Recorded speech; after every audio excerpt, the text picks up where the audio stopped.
स्वाभाविक विलंब इस कार्यक्रम में हुआ है उसको हम कंपेंसेट करेंगे। भगवान परशुराम जी के श्री चरणों में प्रणाम करते हुए यहाँ पधारे समस्त गणमान्य अतिथियों, प्रेस के बंधुओं, जैसा कि संक्षिप्त में अभी दिनेश जी ने बताया, 3 प्रमुख कारणों से हम यहाँ पर एकत्रित हुए हैं। सबसे पहला प्रथम चरण में जो बहुत ही सराहनीय है अपने आप में, जिसमें हमारा ध्येय वाक्य है कोई भी ब्राह्मण अब नहीं रहेगा बेरोजगार। इसके तहत हमने 3 सेवाएं शुभारंभ आज करने वाले हैं, जिनका लोकार्पण माननीय अतिथिगणों से हम कराएंगे। जिसमें पहली जो सुविधा है सभी ब्राह्मण युवा युवतियों के लिए, वो है एक रोजगार हेल्पलाइन के नंबर का शुभारंभ।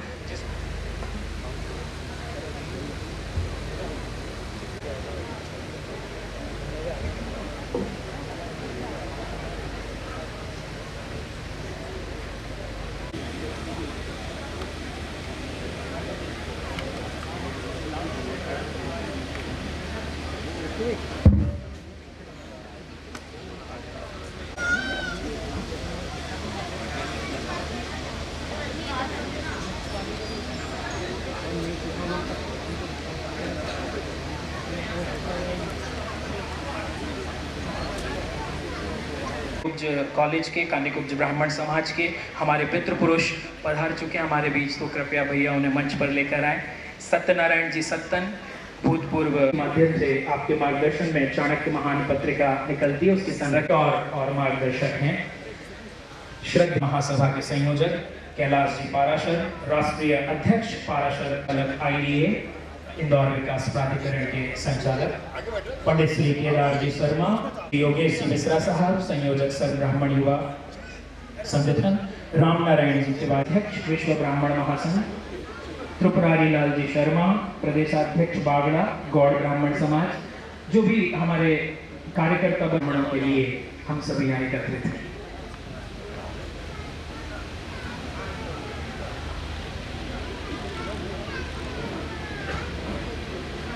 संघ की विचारधारा से अनुप्राणित होकर तमिलनाडु के प्रांत प्रचारक उसमें लगातार लगे और बाद में उनने संन्यास ले लिया। संन्यास लिया स्वामी दयानंद जी से, नरेंद्र मोदी जी ने, इन्होंने और भी कुछ लोगों ने। उनका नाम है पूज्य स्वामी श्री ब्रह्म योगानंद जी।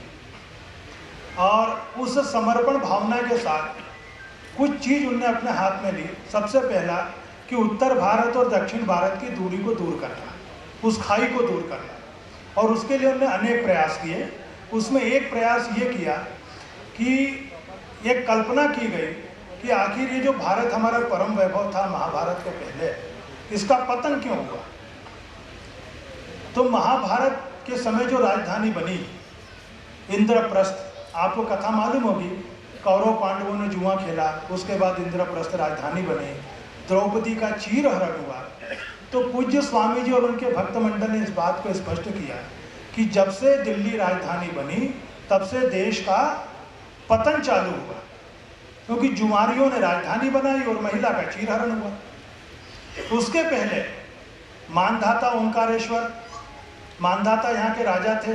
राम की 27 पीढ़ी पहले जमदग्नि आश्रम, परशुराम जी के पिताजी आपके यहाँ पर, महेश्वर मंडलेश्वर में कार्तिवीर्य सहस्रार्जुन सतयुग के। तो ये वो नगरी है मालवा जो मतलब सतयुग से आगे बढ़ती जा रही। और मालवा के समय देश परम वैभव की ओर था। पूरा विश्व यत्र विश्वम भवति एक नीडम, पूरा विश्व एक घोंसला था।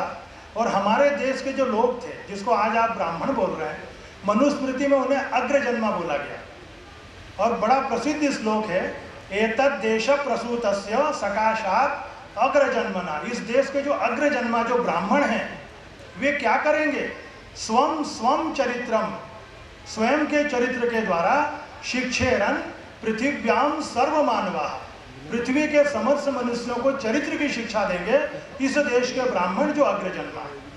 तो पूरा विश्व हमारे पास था, पूरे विश्व को हम चरित्र की शिक्षा देते थे। कब? जब मानधाता जैसे राजा थे, राजा नल थे, सांदीपनी के पास कृष्ण पढ़ने आते थे, जमदग्नि के पास पूरा विश्व आता था।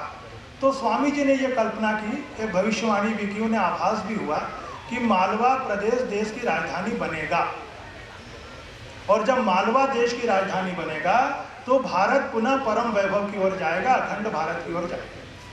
उस दृष्टि से उन्होंने तमिलनाडु और मालवा का आदान प्रदान, तो अभी सिंहस्थ में प्रधानमंत्री जी ने उनको बुलाया था, उस कार्यक्रम में आए भी थे पूरे दल के साथ। तो तमिलनाडु से लगभग 150 व्यक्ति आए, उज्जैन, ओंकारेश्वर सभी स्थानों पर भ्रमण किया, और तमिलनाडु के लोगों ने देखा मालवा की संस्कृति क्या है, नर्मदा को देखा, ये देखा, वो देखा। दूसरा काम स्वामी जी ने किया, तमिलनाडु में महाकालेश्वर के मंदिरों की स्थापना। तो महाकालेश्वर लिंग, उसके ऊपर ओंकारेश्वर, गुप्तेश्वर, गजेश्वर, महाकालेश्वर का टेम्पल, उस पर सम्राट विक्रमादित्य और सांदीपनि की प्रतिमा। तो तमिलनाडु के लोग देखें कि ये मालवा की मतलब भव्यता थी। तो दोनों संस्कृति को एक करना, उसी के अंतर्गत तीसरा चरण वो कर रहे हैं कि करीब 6 महीने के लिए ओंकारेश्वर में आकर और पूरे समय मौन रहेंगे, वो भारत परम वैभव की ओर जाए, इसके लिए वो तपस्या करेंगे। अयोध्या में राम मंदिर का निर्माण हो, इसके लिए 100 करोड़ श्री राम जय राम का जप स्वामी जी पूरे देश में करवाएंगे। तो मालवा राजधानी बने और नर्मदा देश की पवित्रतम नदी जो सारी संस्कृतियों को आपस में जोड़े।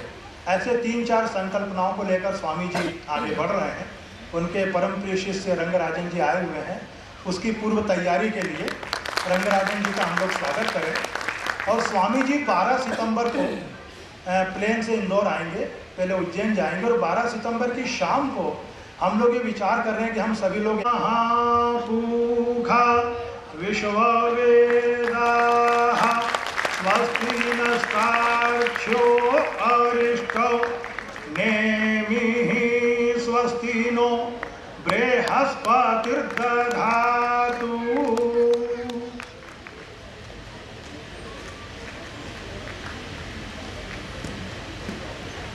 मैं श्री रंगराजन जी से अनुरोध करूंगा। सब कुछ बता दिया, जैसे बोले थे गागर में सागर भरा है, तो उनके 5 मिनट के बोली में पूरा जो भी बोलना है वो बोल दिए। इसलिए इस पुण्य शुभ अवसर का आरंभ गणपति अथर्वशीर्ष उपनिषद से गणपति का मंत्र से शुरू करते हैं। ओम नमो व्रातपतये नमो गणपतये नमः प्रमदपतये नमस्ते अस्तु लंबोदराय एकदन्ताय विघ्नविनाशिने शिवसुताय श्रीवरदमूर्तये नमो नमः। एकदन्ताय विद्महे वक्रतुण्डाय धीमहि तन्नो दन्तिः प्रचोदयात्। सद्यो जातं प्रपद्यामि सत्यो जाताय वै नमो नमः। भवे भवे नाथि भवे भवस्व मां भवोद्भवाय नमः। वामदेवाय नमो ज्येष्ठाय नमः श्रेष्ठाय नमो रुद्राय नमः कालाय नमः कलविकरणाय नमो बलविकरणाय नमो भलाय नमो भलप्रमदनाय नमः सर्वभूतदमनाय नमो मनोन्मनाय नमः। अघोरेभ्यो तघोरेभ्यो घोरघोरतरेभ्यः सर्वेभ्यः सर्वसर्वेभ्यो नमस्ते अस्तु रुद्ररूपेभ्यः।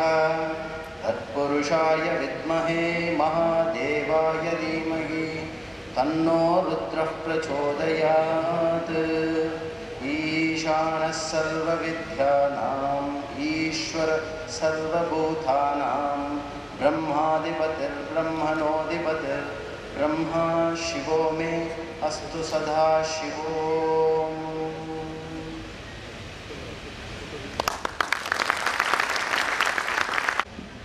मंत्र से युग बदल गया, धर्म बदल गया। अब ब्राह्मण का धर्म यंत्र से, यंत्र और मंत्र के बीच की यात्रा। मंत्र बहुत छोटा होता है, लेकिन उस मंत्र के वशीभूत ब्रह्मा विष्णु और महेश और सारे के सारे देवता होते हैं। तो एक मंत्र के वशीभूत सारे के सारे देवता होते हैं। यंत्र भौतिक साधनों को लेकर के तैयार होता है। एक छोटा सा अंकुश गजराज के मस्तका पर अंकुश लगा करके उसे वशीभूत कर लेता है। ब्राह्मण ने वंश मंत्र के माध्यम से जगत को वशीभूत किया, देवताओं को वशीभूत किया, और आज इस युग की दहलीज पर आकर के ये सर्व ब्राह्मण युवा संगठन यंत्र के माध्यम से वशीभूत करने के लिए अपनी यात्रा कर रहा है। तो मंत्र और यंत्र की इस यात्रा में षड्यंत्र का प्रवेश न हो।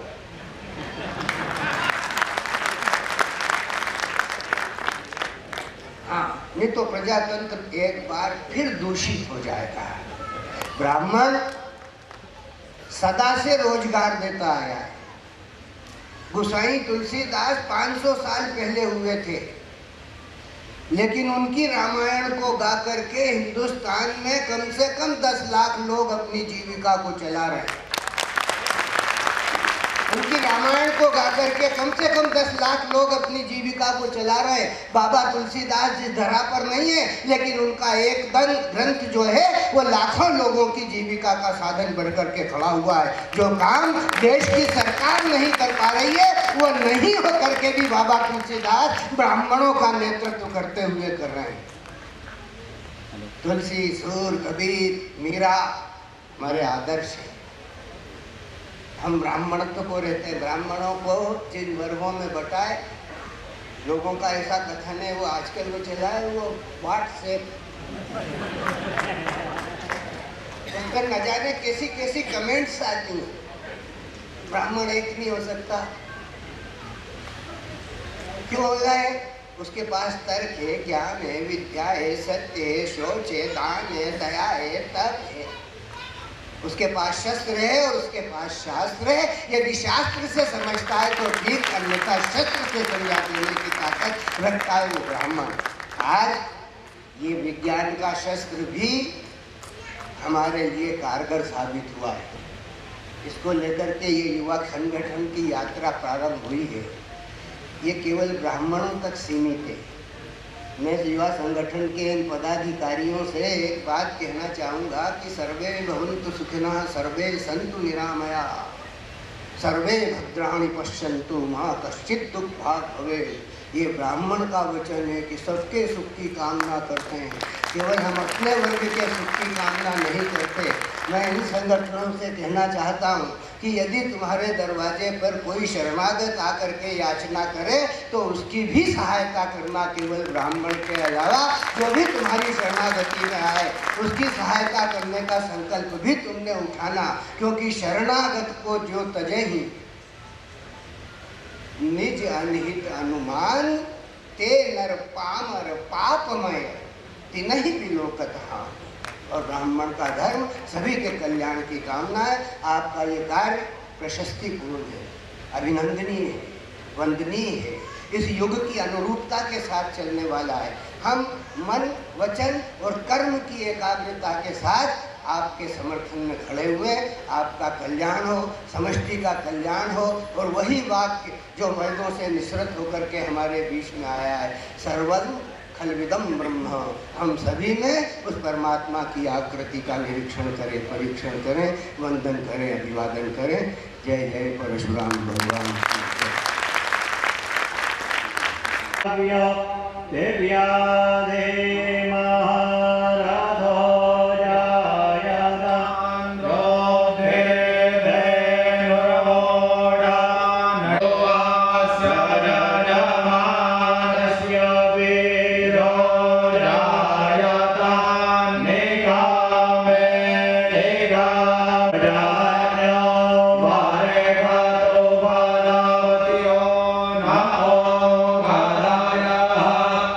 Yeah.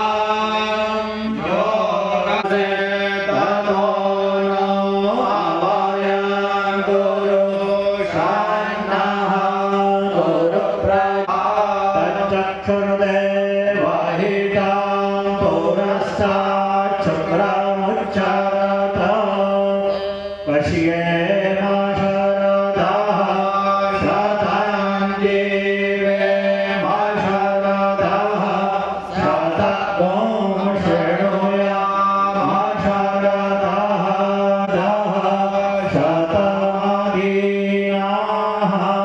श्याम शरदः शतं भूयश्च शरदः। बोलिए श्री परशुराम भगवान की। हर हर महादेव।